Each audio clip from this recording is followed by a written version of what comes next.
Welcome to Divcasts from the University of Chicago Divinity School.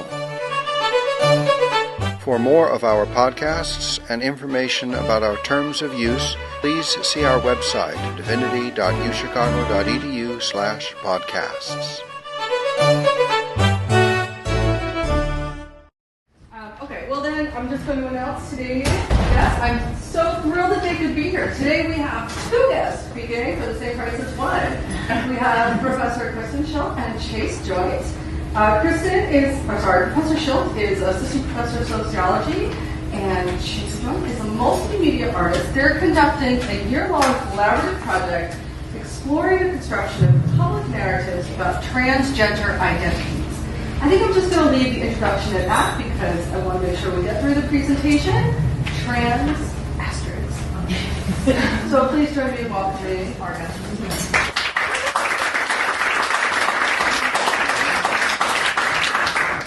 Where'd our paper go? Great. Thank you so much. We're so excited to be here. So we're going to get started with just a little bit of background on us. We go ahead and put this up here. So I am a sociology professor, and I do research on a lot of topics pertaining to life experiences of transgender people. So my first book focused on the workplace experiences of transgender men, and this is work that I have continued on as I've moved through my career. I'm a multimedia artist and filmmaker. I'm also trans-identified, but one of the things that we like performatively and playfully doing with this footnote is sort of locating where we are in relationship to the work that we do. So we're coming at the public construction of narrative identity about trans people from very different locations. And one of the things that we have been noticing as we continue to talk in public is it's very important that I self-identify as a trans person so people understand that this information that I'm talking about is coming from some sort of lived experience. And it's equally as important for Kristen to identify as a cis person who is not coming from lived experience. And we, while thinking through how necessary and relevant those identifications are also pushing back on some of the ways in which those positionalities keep us separated and unable to think through things in more complicated ways. So we're going to talk a little bit more about that at the end, but we just wanted to start and say we have had a year fellowship with the Mellon Fellowship for Arts and Inquiry with the Gray Center here on campus. And this is a really unusual grant. It brings an artist to work with an academic for a year. And the idea is that you do something experimental that pushes you both out of your comfort zone. So we spent a year doing that. Out of the comfort zone. Probably more so for me as a social scientist. I'm like, how's this going to work? Like, I don't get it. But it's good. So we'll talk a little bit about our work at the end. But this is a collaboration that was really sort of a long time coming. So Chase and I met at UCLA when Chase was an undergraduate and I was a graduate student who TA'd a class that he was in. So who knew that was going to lead to something like this? But this has been really kind of a fruitful part of our collaboration is the friendship that we came in with, and I think it's really allowed us to push a lot of boundaries that have been really productive. So the title of our talk is Trans on Campus, in part because the work that we do is genuinely invested in thinking through trans representation on campus, in institutions, in communities, and what that has allowed us to do is participate in a variety of different kinds of events throughout the year that we've been together. And one of the things we often get asked to do is to perform a version of what we call Trans 101. And when I say Trans 101, can anyone shoot out what you think that means? Does anyone already have expectations about what a Trans 101 would do? In the classroom. Or accomplish? What does it mean? What does it mean? No? Can you help me feel more comfortable? Education in trans. Right, so it's an interesting question, and the fact that there's not lots of hands is common. It's common that oftentimes content about gender non-conforming, gender variant people, subjects, histories are unknown. They don't exist on syllabi, they're not supported in programs, we don't have a ton of faculty who are specializing in these types of topics, and as such, our work often looks like performing a level of 101 training prior to talking about other issues. So it looks like broad definitions. What do we mean when we're talking about transgender people? What's the difference between transgender and transsexual? These types of questions have various answers depending on who you ask. But it's hard to have any further conversations without sort of locating the different terms that we're doing. And we sort of joke that, we're doing the Trans 101 and we want to do the Trans 1001, right? Like, we want to get way out there, but we aren't there yet. And I think part of the issue that we wanted to raise is that many times for the Trans 101, particularly in the classroom, but also outside the classroom, the onus is really on trans people to explain to other people their identity in a way that is kind of fascinating, because I think that that's typically a position that people who have what are considered sort of marginal identities are in. But trans, I think, is particularly unique in the classroom, where many students of mine who identify as trans have been in situations where a professor will say, well, I don't know anything about this, maybe you could tell us, right? And it's very rare for professors to cede authority at all times, right? So it's an interesting moment when somebody's like, I actually can't do this, right? And I think that those moments are fascinating. Like, for me in sociology, I'm always the person that men will come to and say, could you teach a feminist theory lecture in my theory class? I think you'd be great, right? And it's those moments when you realize, oh, this person doesn't have any responsibility or feel responsible for educating other people, right? So I think that there's a burden that oftentimes is placed on transgender people in the classrooms or outside to produce this kind of one-on-one. As a moving image artist, I like to think through these types of problematics in experimental and artistic ways. About 2 years ago, I was called by Canadian media to participate in a radio interview about various trans issues that were happening in the media at that time. And I was being interviewed alongside Nina Arsenault, who's an incredible force of a performance artist in Toronto. And we found ourselves sitting in the lobby of the national radio station after the interview, talking about how tired we were of answering the same kinds of questions over and over again, and how when we were called to actually speak about something that was happening in the media, we got trapped in sort of the circles of rhetoric that the media promotes about trans people. And I said, we got to figure out a way to disrupt this. We got to figure out a way. And so Nina said, well, I'll just go in there and lie. Or, we were we were thinking about funny and sort of subversive ways that we could participate in shifting public narratives. And she didn't end up going on the radio and lying. But what we did do is create a short video that is now traveling in festivals, and we thought we would show it to you today. This is called I'm Yours. My pleasure. Thank you for having me. Thanks for having me. Like questions that I want to ask you, or questions and then you're going to answer them for me, or questions that I want you to ask me. Yeah, I got all of you. I'm yours. My name is Nina. My name is Chase or Angel. Before my name was Nina, my name was Rodney. I don't tend to answer that question, mostly just because people who know that name tend to start using it. I suppose that I identify in a lot of ways. I identify as a trans man. For a while I identified as a witch, as a fairy, as a cyborg. I used to think that I was a transsexual.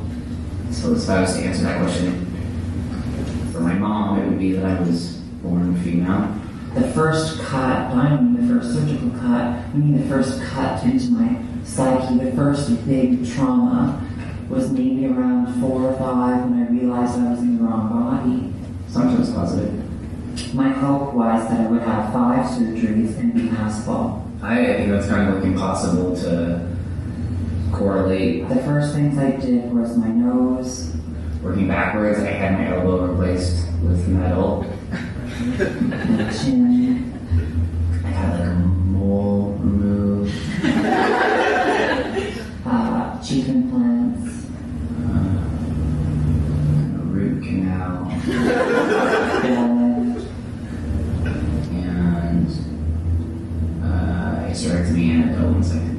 And forehead shave. T does the secondary sex characteristics kind of thing. I take hormones. My voice is lower. Hair extensions. I sweat more.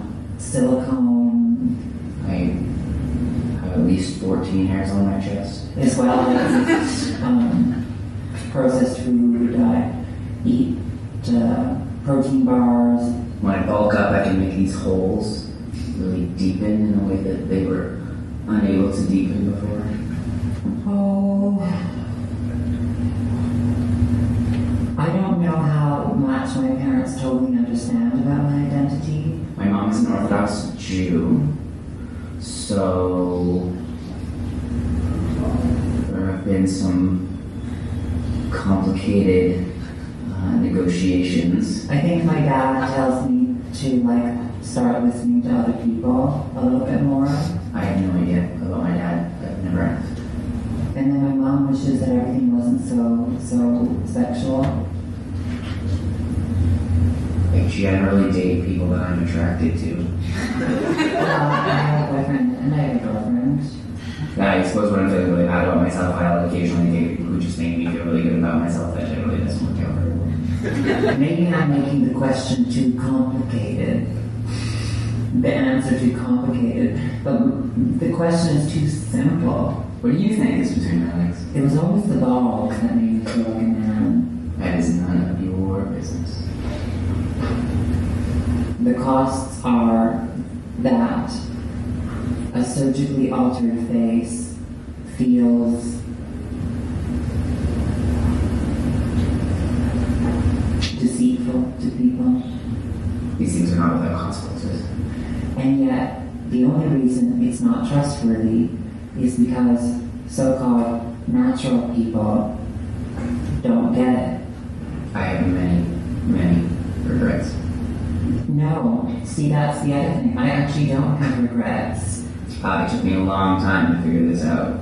People want me to feel shame for the choices I've made. I think that when you fight really hard against something you... I don't know how to answer that. Well, my answer is this. I always loved myself. I loved myself when I was in a male body. No, certainly not.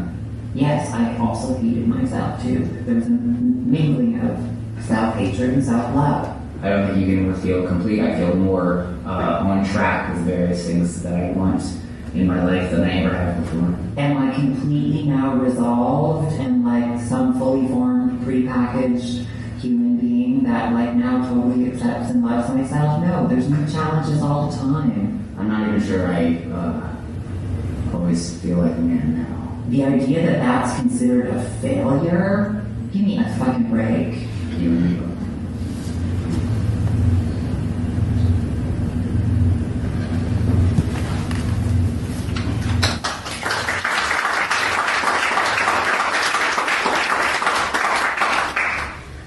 What's interesting about this film is we have shown this many times now. Chase has shown it many more times without me. And audiences tend to read it in different ways, right? And there's a lot of laughter, so I'm going to guess that you read it in the way that Chase was probably closer to intending in terms of like it's a satire of the questions that people get asked when they happen to be trans. The other way that people read it is, oh my god, this is finally everything I've always wanted to know about trans people, and I just watched this video where I get to know the truth. And to that, we always like to say, Chase never had a root canal, so trust in that video. I should hire you. But the video, I think we can imagine if you watch this that you can guess some of the questions that people would be supposedly asking off screen, right? So, and this is often what kind of happens in Trans 101. And I think I often get asked by workplaces who are considering to do trans inclusive policies to come give 101s to employees and things like that. And I think that there's complications in both, right? So I think it's not lost on me that I'm often asked because I'm not trans. And so it's somehow easier for people to feel like they can ask these questions that they're dying to know to me, who's seen as sort of an expert without the lived experience, than it might be to someone who you feel like could seem more invasive. That brings us into our next slide. And one of the things that we thought might be generative and interesting about the talk today is to think through trans inclusion in a number of different ways. So there are institutional factors that impact our ability to have these types of conversations. So at a school level, at a company level, at a government level, there are ways in which institutions help and hinder these processes. Mm-hmm. And so I'm going to talk a little bit about the institutional levels. And this is something that I'm always very interested in knowing about when I come to a university. So when I was considering coming here as a professor, I was really interested in what's the climate like for trans students. And ways in which I was looking at this was there a name change policy, right? So, we all use this online chalkboard. So could you change your name to a preferred name? At that time, no, you couldn't, which always struck me as bizarre. Or like in this online world, really, we can't figure out how to like have people change their name. Which, if you've been following it, we finally got it this year. This is our rollout year. That took a long time to figure out how to program that into Chalk. Also things like healthcare. And so I had come out of UCLA, and the University of California systems, as with many things, have been the front runners on covering healthcare for trans students. And I was really surprised that the University of Chicago had basically nothing. And last year I was asked to be on a policy group about that, and if you saw the announcement in January of this year, we now have full coverage for staff, faculty, and students. And so that was something that, I've been really excited about the University of Chicago because even though it was very behind the times in some ways, it wasn't necessarily hostility. It was more like, oh, I didn't know this was a thing. And like many things on campus, once you point out, yes, this is a thing, it can be changed, which I think is really useful. And I think that, but it's something that the institution I think has to be pushed to do because there's just a lot of things that people don't think about. So I've had students have to deal with financial aid issues where people in financial aid are like, oh, I don't know what to do if you're trans. And, I'm always like, well, why do you figure it out? It's your job. But it's something that like you have to constantly push, and I think that I've been really happy to see the institutional climate really change at the University of Chicago, but I think it's something that has to continually be pushed instead of this idea like, well, now we've done this thing and we can all kind of rest. Other things are housing policies, right? So we do have a policy here where you can room with someone sort of with the quote-unquote same sex or opposite sex of you as you, even though I think you can only opt in as a sophomore, which I think is somewhat fascinating, but gender-neutral bathrooms, things like that. And so, I think the university always has a way to go, but those kinds of policy measures are really important in terms of signaling a trans-inclusive climate at the university level. And so that relates quite obviously to the interpersonal ways in which we negotiate these types of shifts on campus. And so I think really critically about the construction of syllabi, for example. And we can look at the trajectory of higher education and think about how historically it's been incredibly white and incredibly male-dominated. And for example, I take a lot of lead from scholars and communities of color who push curriculum into syllabi wherein communities were otherwise not represented. And it's more than, this is the 1 week where we're going to study every minority community that we can imagine so that we can say that we have an integrated syllabus, rather than taking 10 steps back and thinking of how to integrate on the level of the course entirely. So one of the things that I think often happens is trans content does not exist on very many syllabi, and people would say, oh yeah, but trans content's being taught in women's studies. That is not a true statement, just for the record, right? It is being pushed by Centers for Sexuality and Gender Studies and by some curriculum in women's studies. But to say that a certain discipline is taking care of representation on behalf of an institution is a limited way of thinking about broader integration. And so if you think about attempting to represent the types of students that are on campus, that are thinking through things critically, there are ways in which trans and gender nonconforming theories, identities, people, cultural production can be integrated. And I think that also extends to the types of people who are being hired, the ways in which, who is teaching these classes, how many trans people exist in positions of power or authority or teaching on campuses, and these are obviously very related conversations to be having. And we were talking about, too, interpersonal also includes the dynamics in the classroom, and so we're thinking again about how to make a more trans-inclusive environment on campus means thinking about things like students might have different preferred pronouns than you might assume based on how you read their appearance, right? And I think that, this is something that instructors rarely get instruction on, like how would you incorporate this? If someone comes to you and says, I actually prefer a different pronoun now than I did when I came in, how can you handle that with the class? And I think people who come out of more gender-inclusive communities often know how to integrate that in their class because they've been in situations where people go around the room and say their preferred pronoun. Other people don't, right? And so I think it's something that we can think about in terms of how to make the classroom more inclusive, how to make that something that's a little bit more expected, so it's not just like, so-and-so has an announcement they want to make to the class, and you put your student on the spot, right? Like, how can we all sort of think this through? And Chase and I get asked to do a lot of PFLAG, Parents for Friends of Lesbians and Gays Everywhere meetings. And something that I've gone to probably every PFLAG in Illinois at this point in my life. Can you make a t-shirt for that? And something I really love about it is if you've never been to a PFLAG, it's mainly cisgender or people who are not transgender people who have children who are gay or lesbian, sometimes children who are trans, and sometimes they're just sort of allies. And one thing that's interesting is these people who don't necessarily know a lot about sort of gender politics are in settings where they see people doing preferred pronouns. And so you start to see, these people in their 60s and 70s being like, let's all go around the room and say preferred pronouns. And it's very sweet. They're like, we gotta know. Like, what if we're actually mispronouncing someone? And so the fact that these people are willing to kind of take the lead in their groups, I think is really interesting to me to see how change can happen. So one of the things that we are asking these questions of ourselves all the time. We're not posing these questions to the room as if the room, is being held accountable for something that we are not. These are the types, this is the work that we are doing all the time. And our fellowship is an exploration of ways in which to do some of this work. So they gave us a little bit of money and a year and said, what could you do? And we did a number of things. We did more things than they expected.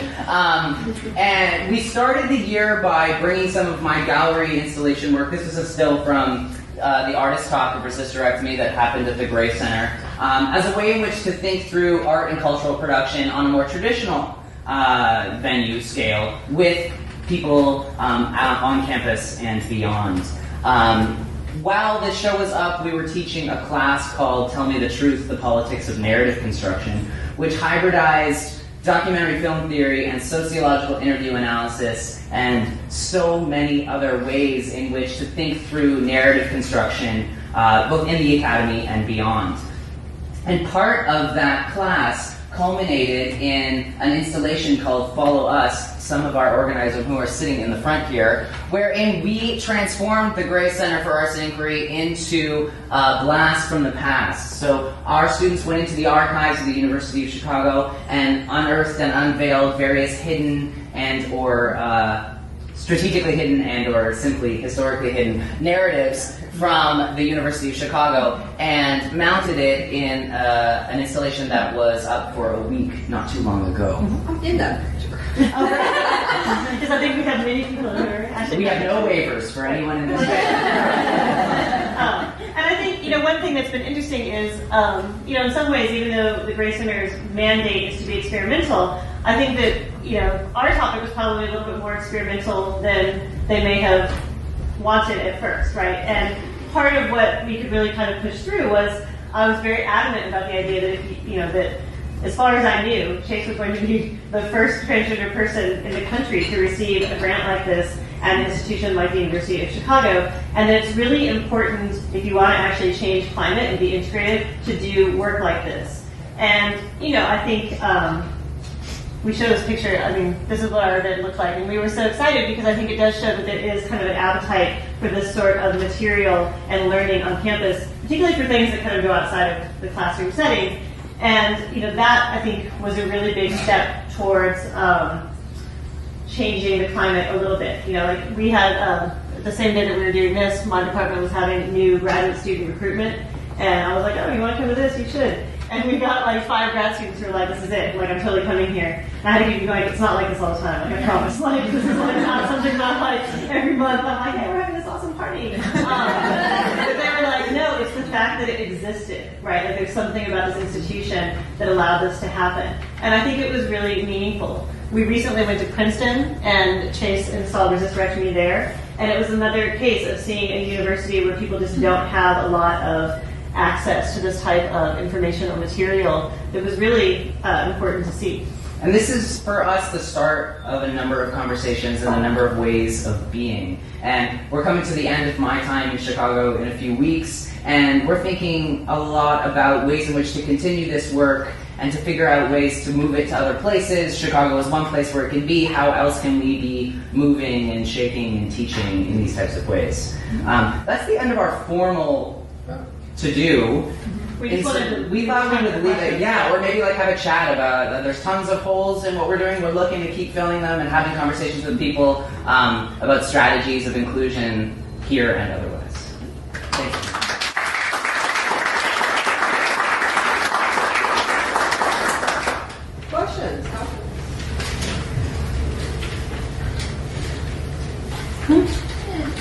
about on the institutional level when you were having questions about changes in policy, what were some of the tactics that you used to get people interested in doing them?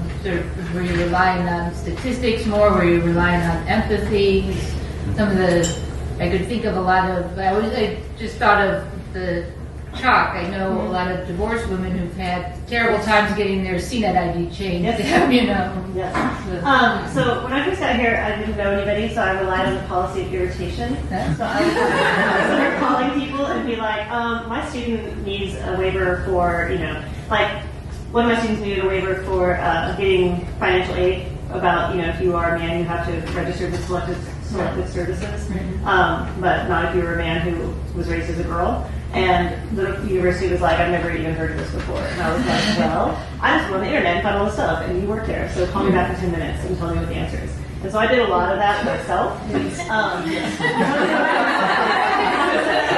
so I would usually just tell my students, if you have a problem, come to me, and I will figure out somebody to irritate. And so actually, I think I contacted the makers of chalk, and they were like, oh, this is something that isn't going to work. And then I finally just went over to the registrar one day, and the registrar was like, oh my god, this is so easy. And I was like, I knew it. And then, I'm not saying I'm responsible for the preferred name policy, because then I discovered that there was a whole community of people at the University of Chicago who were really working for these issues. And so I think that, and that was really great to see, because I never thought it was a hostility issue. I thought it was just I've just never thought about this before. But it's a very fancy description of the University of Chicago. I think instead of statistics, I think the thing that always works is, well, did you see what Harvard did? That is usually what you see. So when Harvard did all the healthcare stuff, all of a sudden it was like, we need a policy, we need a committee to look at this policy. So I feel like it's Harvard and Stanford, always the things that you're like, oh my gosh, look at how great they are, and what are we doing? So. What's interesting in your question, too, is the relationship between statistics and empathy, or critical empathy, I would add to it, because that's something that we take up in our collaboration often as someone working in the social sciences, which is, founded on understandings of data and conclusions, and as a humanities moving image artist who resists all conclusions and most data, we've been having a really interesting time of figuring out how you can actually move together towards these aligned agendas using different kinds of resources. And I think the relationship between statistics and other forms of strategies for change is a really interesting one. Yes. The inevitable question. Moving up to the national and international scene, what's your take on Chelsea Manning? When you say what's your take, Well, yeah. to make that harder than it was. When you say what's your take, are you asking for something specific? No, just general. I think that what Chelsea Manning is doing on a public media scale is profound and important and incredibly complicated work. I think that she is fighting against a prison industrial complex that has people moving against, her quality of life and her right to self-determination. I think that she is fighting a battle that is going to be very long, and I stand in solidarity with her choice to live the life that she wants. Agreed. I love the language of inclusion and access that you were using towards the end of the talk there. And I'm interested, it reminds me a lot of other conversations on campus that can sometimes seem discrete, conversations that we've been having a lot this year about disability access, about access for students of color who feel underrepresented, especially in this complicated neighborhood and part of the city. So I was interested, how do you think that the fight for trans visibility on access, do you think that intersects with those conversations in any way? Is this a way we can rethink those conversations or maybe merge them in some way? I think that I think they're definitely related. I think access and inclusion, that can apply really broadly, and I think there's a lot of times when it makes sense to work together collectively to think that through. But I think there's also times where it's important to think about the specifics of what certain groups need, right? And so I think that there's a way to kind of think about working together but also apart when necessary, because I think that you don't, I think it's almost too easy for the institution to be like, oh, well, you get this building on 57 and 10, right? We'll put everybody who's a minority group in this one building, right? And that's great on some level, but it's also that's not the end, right? And so I think that there's ways in which conversations need to happen together, and I think I think gender studies and like the Center for the Study of Race, Culture, and Politics have done really well recently at like actually having more integrated events, which I think is one way forward. So I think like that kind of having those conversations is important. Like when Kim Crosby came and talking about intersectionality and how that impacts people in a variety of different ways. But I think that there's other ways in which you still need kind of like a specific focus as well. And I think, what you bring up is complicated because it assumes categories of people that are also separate from each other. Right. When the reality is that we have lots of bodies on campus who identify in all sorts of parts of communities, right, that are intersecting and overlapping and functioning in different ways in their lives. And I think that to me, it comes back to a level of integration on a number of different levels, right? So it can't just be social services working towards certain kinds of institutional change. It has to be reflected in the quality and the style of intellectual engagement in other parts of campus. So we need to be thinking about it in concurrent trends and not just simply from a level of student services or a level of housing. It needs to actually be far more circular. You said that having your building is not the end. What's next? Like, what's your next big issue? Well, I didn't get the building. I'm just saying. I'm responsibility for everything. I was here before I got here. But I think that, that's one way. I mean, it's nice to have space on campus, but that's like another way of saying, like, this is your space on campus, right? And I think the other question is like, well, why don't we, like, open up campus, right? And I don't know what that looks like. I think that... I think 5710 is like a great institution, and it was I think it's a product of a certain kind of like political move that was really big sort of in the 1990s and the 2000s, and I think things are sort of shifting a little bit, and so I think it'll be interesting to see what happens, but I definitely think the conversations about things like, inclusion on syllabi, which might sound sort of ridiculous, but it's like to think of things, again, not to have like a trans week, but to mix things in, because I think what that signals is this is something that is valid, right? Like you can't just check out this 1 week because you decided you didn't care about it, And so, like I teach in self-culture and society in the core, and one thing that always comes up is like, if you've ever looked at it, the entire syllabus is men, right? And it's like all white men for like 3/4 until you get to Simone de Beauvoir, right? It's very and so there's a lot of discussions from people who are frustrated about, well, how do you like let's have a week where we're like, you have to talk about women. And that's like the absolutely worst thing you can do, because the students are basically like, this can't actually be real because you're making a big deal about it. And so I always tell them, I just put women on there and I don't say anything about it. And I'm like, oh, we're going to read this and this. And I've never had any pushback on it. And I think that thinking about how to be inclusive in your syllabus instead of tokenizing is really important.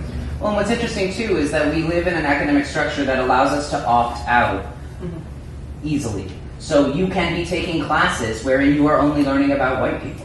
You can take classes where LGBT will never be uttered in the form of a lecture or in a community discussion. And if you have an opportunity to move through an institution opting out of everything that might be challenging or might unsettle understandings of how we move in the world, it's going to be hard to make large change, right, from that place. Could you say some more, each of you and together, about your approach to narrative in the course and as a motion artist and as a sociologist, and the convergence and the divergence, and whether Trans 1001, when it comes, will it have a new theory of narrative in it, or a new set of tools for thinking about the narrative construction of human lives? That's a great question. It is. I love personal narrative. It is a strategy for me of engagement in politics. Personal narrative comes with very tricky circumstances. In the context of trans lives at an institutional level, there is a narrative that exists that one must adapt if they would like services. So there's a way in which you need to narrate your experience of being a trans person that looks like a sense of congruent point A to point B understanding of a self, that looks like a projection of a future that you understand, that you know you will be happy with. Great. I know that in 10 years I will be thrilled with the choices that I'm making. Like, no one could say that about their lives ever. But yet somehow we are requiring that trans people say, this transition will solve my problems and will afford me the type of life. And I think that that's a very valid, very necessary process currently, as there is no other. But so for me, as an artist working in narrative in more complicated and perhaps experimental ways, what are ways that you can disrupt the tropes of narrative making to afford potentials for other kinds of lives and experience making? I think we were really interested in the construction of narrative, right? So in the social sciences, I do qualitative work, so I interview people, I do ethnography, and I certainly shape what is in the books, right, that I produce, or the book that I produce. And I think one thing that we often talk about is what gets left out, right? And I think things get left out for a variety of reasons. Right? If they're politically unpopular, right, that you feel protective of a certain identity group and you want to represent them in the best way possible. But what doesn't get told, I think, is also just as important as what does. And there's not a lot of space for having those kinds of conversations because they have political consequences. They have real life consequences.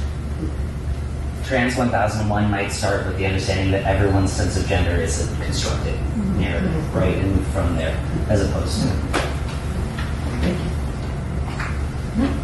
Would it be an effective way to disrupt gender norms by, when meeting people, to always ask what pronouns they prefer? Is that a good thing to do? I love that. I mean, I think that these kinds of questions are personal. I often avoid pronouns frequently and use people's names, and there are other ways of addressing people that doesn't afford that kind of conclusion making early on. And oftentimes people will, if they understand that they're talking to you about something specific, will identify themselves in often gendered language eventually over time that you can pick up on. It's really easy to not use pronouns once you start doing it. Like, it really is. There's ways that you can use your first name. You can use they, a non-specific pronoun that affords a lot more movement in conversation. I think it's a great strategy. I don't think it's something that everyone would choose. That wouldn't be everyone's strategy, right? But I think it's a great way. And it's a great way to identify yourself as someone who's thinking about those things. And I think, I think one thing you can also do is, I think the thing that's difficult is people tend to want to ask what pronoun do you prefer if they read someone as potentially like not using a normative pronoun. And people who consider themselves sort of like, but why would you ask me that? Like, I think it's important to kind of be able to check yourself and to like not take offense if someone is asking you, because I think people's reaction all the time is, do I not look like I'm producing the gender that I think I am? And so I think thinking about how to kind of take this as a question that is something that is going to now exist in the world, as opposed to like, this is something directed to me. So, because I think it's a practice that once it gets more integrated, like I would say 5 years ago, if I went around my class and had everybody preferred pronouns, like, halfway through sort of break down and people would be like, what's happening? Like, what are we doing? And now, most people are like, oh yeah, I've done this before, like this is something. And of course, this is like a rarefied environment for that. But I think it's a way of thinking about like, asking other people, but then figuring out how you feel when people ask you and just kind of realizing this is like, again, now a question that exists in the world. When we were at Kristen, at their LGBT center, they had a bunch of buttons and you could wear them and it said your pronoun on them. So it's another, you could advertise your pronoun. Awesome. Yeah, I have a whole bunch of them about that. But they had like, he, his, him, on a button. So people could just go around wearing their pronoun. It's hard work, and I think I want to stay on your question for a second, because we talk in these terms. What would it be like to live in this utopia where we could move around and have any kind of gender we wanted and not be controlled by other people? And I think your question about how do you integrate this? Like, is that my first question when I meet someone? What pronouns do you use? It's a stressful engagement because it brings up our sense of possibility of alienating ourselves or the other person. What does it mean to be engaged in this work? It is hard work. And the only thing that I keep coming back to is that this type of work for me gets easier with more practice, right? The more integrated it becomes, the more conversations that I have with people about different ways of being, the types of engagements that you're asking about become less stressful.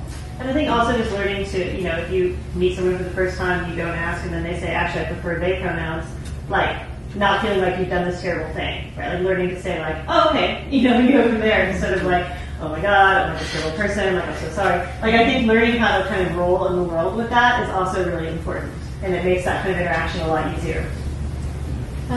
So what you just said kind of reminded me of an experience that I and other sex women have had, which is not so much a rejection, but just sort of a fear of using the wrong language that I think is actually has prevented me a little bit because I'm so scared of offending or of not being up to date. And I'm wondering if you have suggestions. And then also something you said earlier about how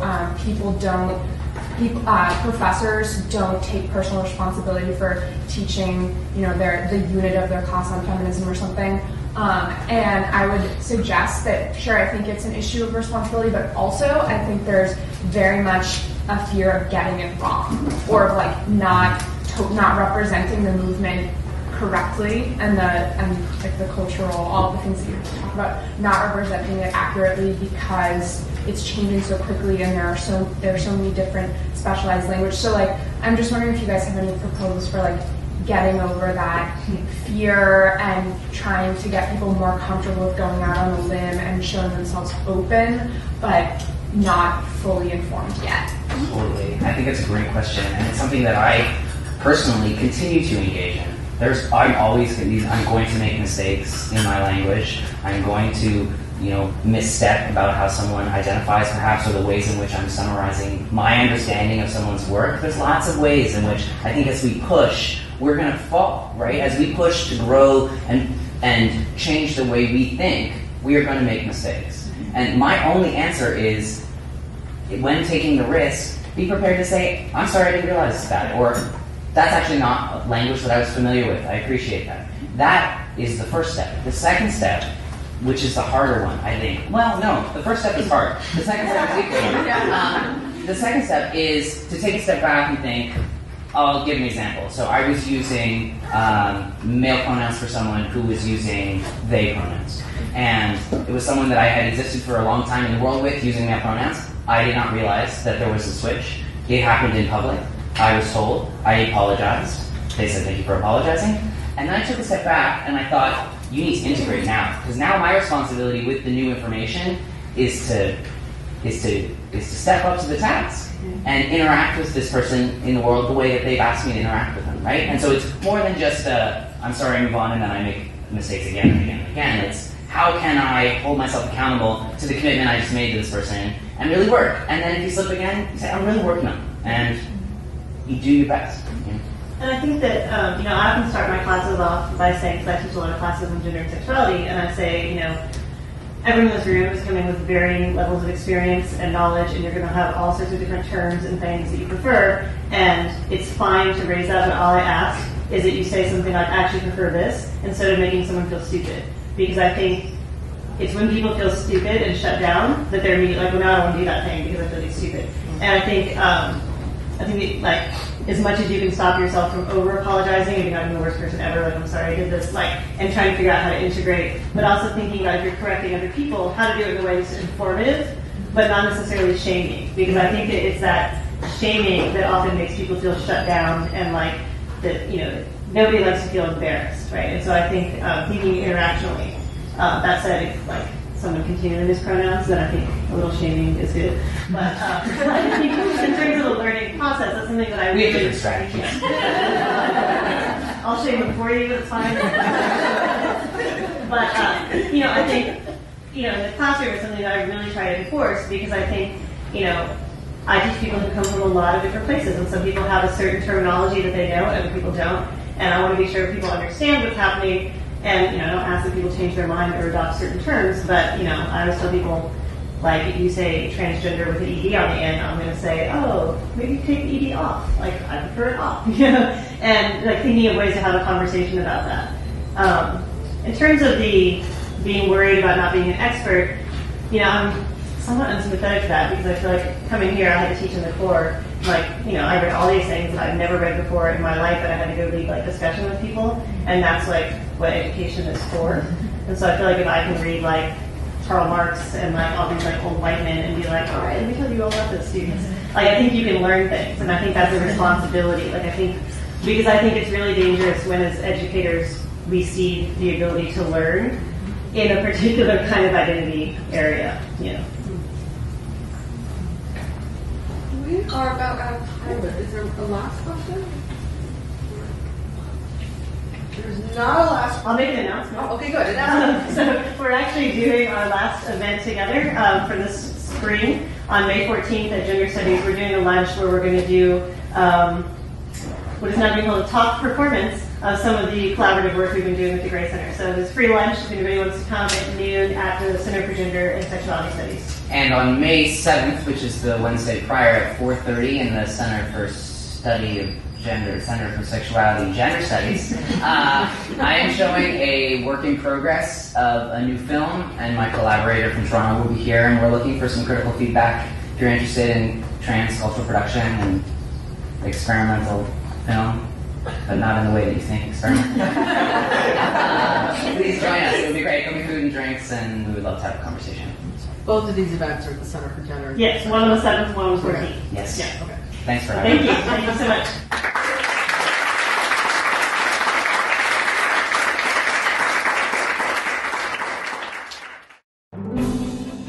We thank you for listening to or viewing our podcast. For more information and for other podcasts, please see our website, divinity.uchicago.edu/podcasts. Copyright, the University of Chicago Divinity School.